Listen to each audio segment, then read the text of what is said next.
हाथरस सत्संग भगदड़ कांड को लेकर यूपी की पूर्व सीएम और बसपा सुप्रीमो मायावती ने योगी सरकार को आड़े हाथों लिया। मायावती ने सोशल मीडिया प्लेटफॉर्म एक्स पर प्रतिक्रिया दी। उन्होंने चार्जशीट में सूरजपाल सिंह उर्फ भोले बाबा का नाम न होने को लेकर सरकार पर निशाना साधा। मायावती ने अपने ट्वीट में लिखा कि यूपी के हाथरस में 2 जुलाई को हुए सत्संग भगदड़ कांड में 121 लोगों जिनमें अधिकतर महिला और बच्चे की मृत्यु के संबंध दाखिल चार्जशीट में सूरजपाल सिंह उर्फ भोले बाबा का नाम नहीं लेना जन विरोधी राजनीति है, जिससे साबित है कि ऐसे लोगों को राज्य सरकार का संरक्षण है जो अनुचित है। महाराष्ट्र में नवंबर से पहले विधानसभा चुनाव होने वाले हैं। हालांकि तारीखों का ऐलान अभी तक नहीं हुआ है, लेकिन एनडीए गठबंधन में कौन सी पार्टी कितनी सीटों पर चुनाव लड़ेगी, इसकी घोषणा जल्द हो सकती है। महाराष्ट्र विधानसभा चुनाव से पहले महायुति गठबंधन सरकार में बीजेपी और शिवसेना और एनसीपी यानी अजित पवार गुट के बीच सीटों पर सहमति बन गई है। सूत्रों के मुताबिक बीजेपी सबसे ज्यादा सीटों वाली यानी कि 155 से 160 सीटों पर चुनाव लड़ सकती है। इसी के साथ साथ शिवसेना शिंदे गुट 90 से 95 सीटों पर चुनाव लड़ सकती है। आगरा में थाना अचनेरा पुलिस को बड़ी सफलता मिली है। आपको बता दें कि 50,000 की जालसाजी और सोनार की दुकान से चोरी का पुलिस ने खुलासा किया है। वहीं पुलिस ने 2 आरोपियों को दबोचा भी है।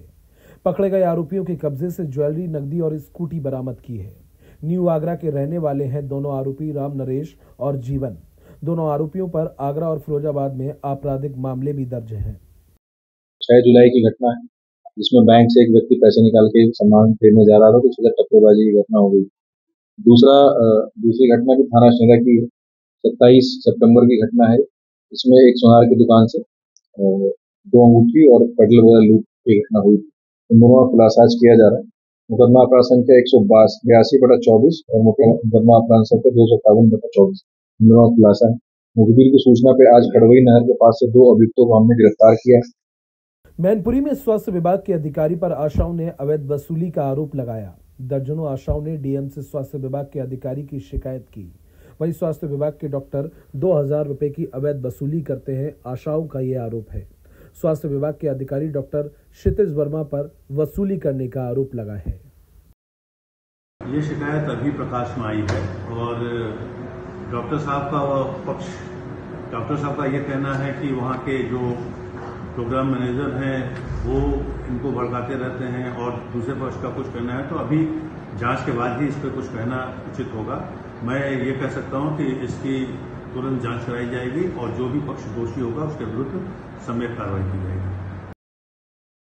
राजधानी लखनऊ के चिन्हट थाना क्षेत्र अंतर्गत डिलीवरी बॉय भरत की ऑर्डर डिलीवरी करने के दौरान हत्या करने का मामला सामने आया। हत्या को लेकर डिलीवरी बॉय में दहशत का माहौल बना है। हत्या होने के बाद नगर के सभी डिलीवरी बॉय चिन्हट थाना क्षेत्र के अंतर्गत स्थित ई-कॉर्ड वेयर हाउस पर भरत के परिवार को न्याय दिलाने को लेकर धरने पर बैठे। कंपनी की पॉलिसी के खिलाफ परिजन और डिलीवरी बॉय कंपनी के वेयर हाउस पर प्रदर्शन कर रहे हैं। न्याय दो, भरत को न्याय दो, हत्यारों को फांसी दो, हत्यारों को फांसी दो, भरत को न्याय दो, भरत को न्याय दो। खून के बदले जान कब, खून के बदले जान कब, भरत को न्याय दो, भरत को न्याय दो। डिलीवरी बॉय की सुरक्षा का जिम्मेदार कौन? जिम्मेदार कौन? डिलीवरी बॉय की सुरक्षा का जिम्मेदार कौन? कौन है? हत्यारों को फांसी दो, भरत को न्याय दो, भरत को न्याय दो। नवरात्रि के दिनों में बड़े ही श्रद्धा भाव के साथ कन्याओं का पूजन किया जाता है, लेकिन गोंडा जिले के परसपुर में कलयुगी मां ने मां और बेटी के रिश्ते को तार तार करते हुए अपनी 8 माह के कलेजे के टुकड़े को सेफ्टी टैंक में डालकर निर्मम हत्या कर दी। पुलिस ने 8 माह की बच्ची की हत्या के मामले में उसकी मां को गिरफ्तार कर जेल भेज दिया है। घर के ठीक पीछे बने जो पिछले दरवाजे के सामने सेप्टिक टैंक था, उसको खाली कराया गया वाटर पंप की मदद से, तो बच्ची का शव उसमें बरामद हुआ, जिसके पंचायतनामा की कार्रवाई कर पोस्टमार्टम हेतु भेजा गया, जिसमें मृत्यु का कारण डूबने से आया, डाउनिंग। तो इस संबंध में पुलिस द्वारा विस्तृत जांच की गई और घटना का अनावरण करते हुए इस घटना में संलिप्त जो बच्ची है 8 महीने की, उसकी मां को पुलिस ने गिरफ्तार किया है, जिसका नाम जगमती पत्नी माताफेर है। और जो ये महिला है जगमती, इससे इस संबंध में जब पुलिस द्वारा पूछताछ की गई तो उसने जुर्म को स्वीकार करते हुए बताया कि इसकी 8 महीने की ये बेटी है और इनका पति जो माता फेर है, ये मुंबई में रह के काम करता है और पति से काफी लंबे समय से इनका विवाद चल रहा था। मुरादाबाद के पूर्व सांसद और सपा नेता एसटी हसन ने एक बड़ा बयान दिया है। गरबा को लेकर आइडेंटिटी करके एंट्री पर मुस्लिम नौजवानों से ना जाने और मुस्लिम नौजवानों को अपील करते हुए बोले कि हिंदू लड़कियों को अपनी बहन माने और उनको उसी तरह ट्रीट करें। और क्या कुछ कहा वो भी आपको सुना देते हैं। मेरी तो मुस्लिम बच्चों से पहले भी इस बात की सलाह थी कि उनको इस आयोजन में नहीं जाना चाहिए, क्योंकि ये एक धार्मिक आयोजन है, एक तरह की पूजा होती है। इसके अंदर जो इस्लाम के फंडामेंटल अलग हैं, हिंदुइज्म के अलग हैं, लेकिन लोग एंटरटेन करने के लिए चले जाते हैं। उन्हें हरगिज़ इसमें शामिल नहीं होना चाहिए, क्योंकि अब वो वक्त नहीं रहा, अब वो हालात नहीं रहे। अब दो कम्युनिटीज़ के बीच में सियासत ने फासले पैदा कर दिए हैं। तो मैंने उस वक्त भी ये बात कही थी कि अब जो कानून बन गए हैं, कहीं लव जिहाद का, कहीं और चीज़ों का, लोग इस चक्कर में अपनी ज़िंदगी बर्बाद कर लेते हैं। अब मेरा यही मानना है और यही सब लोगों से कहना है कि हिंदू लड़कियों को अपनी बहनें समझें, उसी तरह से उनको ट्रीट करें।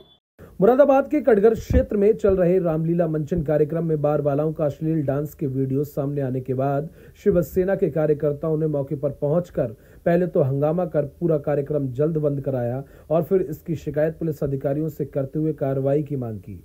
मुरादाबाद पुलिस ने मामले की जांच कर कार्रवाई करने की बात कही है। वहीं रामलीला में बार बालाओं का अश्लील डांस शिवसेना के कार्यकर्ताओं ने इसका विरोध किया है। मुरादाबाद में खनन अधिकारी का बाबू 20,000 रुपए की रिश्वत लेते हुए रंगे हाथों गिरफ्तार किया गया। मुरादाबाद एंटी करप्शन की टीम ने खनन अधिकारी के बाबू को 20,000 की रिश्वत लेते हुए पकड़ा है। मुरादाबाद एंटी करप्शन टीम ने 20,000 की रिश्वत लेते हुए खनन अधिकारी के बाबू को कचहरी स्थित कार्यालय से गिरफ्तार किया है। मामला ये है, मैंने लखनऊ से एक परमिशन कराई है पर्यावरण निदेशालय, वहाँ का आदेश मुझे मिला 3 तारीख 7वां महीना 2024 को। मैं इनके पास आया 2 दिन के बाद 5 तारीख को, मन की मुझे डीएम साहब से लेटर दिलवा दो। ये बोले 10 दिन के बाद आना। मैं 10 दिन के बाद आया तो बोले अब कामर चल रहे हैं, सावन का महीना। मैं फिर 1 महीने के बाद आया, फिर इन्होंने मुझसे डिमांड शुरू कर दी। हमारे यहाँ शिकायतकर्ता मोहम्मद रफ़ी आए थे, जिन्होंने शिकायत की थी कि हमारा खनन का काम है और खनन में हम पूर्ण रूप से मेरा सारा काम हो चुका है, लखनऊ से सब पास करा चुके हैं, हम अपने कार्य में बिल्कुल फिट है। फिर भी हमसे जो है रिश्वत के रूप में 3 लाख रुपए की मांग की गई और मैं रिश्वत नहीं देना चाहता हूं। इसके बावजूद भी मुझसे रिश्वत की मांग की जा रही है। होते करते फिर ये जो है 2 लाख पे आ गए। फिर ये हुआ कि 2,20,000 और ये हुआ कि आज 20,000 रुपया शाहरुख ने कहा कि 20,000 दे दें, 2 लाख बाद में दे देंगे। इसमें राहुल भी शामिल है। राहुल ने कहा कि शाहरुख जो कहेंगे वही होगा। यूपी में एक झोलाछाप डॉक्टरों का कहर लगातार बढ़ता ही जा रहा है।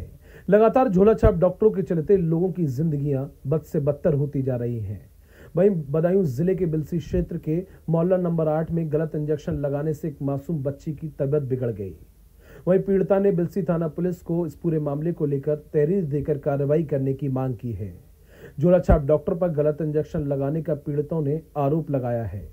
वहीं मासूम बच्ची की हालत बिगड़ी तो परिजन उसे तुरंत दूसरे अस्पताल लेकर पहुंचे। वहीं झोलाछाप डॉक्टर इस पूरे मामले के बाद अपनी दुकान बंद कर मौके से फरार हुआ है और बिलसी क्षेत्र में झोलाछाप डॉक्टरों की भरमार बनी हुई है, लेकिन फिर भी इन झोलाछाप डॉक्टरों पर किसी तरह की कोई कार्रवाई नहीं हो रही। ऐसा हुआ, डॉक्टर के पास हम गए थे, हमारी बेटी की हो गई तबीयत खराब और क्या नाम है, उसने बाजार से दवाइयाँ लिख के दी हमें, इंजेक्शन वगैरह। उसने इंजेक्शन लगाया, मेरी बेटी की जो है नस फट गई। तो हमने इससे शिकायत करी, मगर ये फिर भी नहीं मान रहा है। लोगों को लेके आ रहा है साथ में।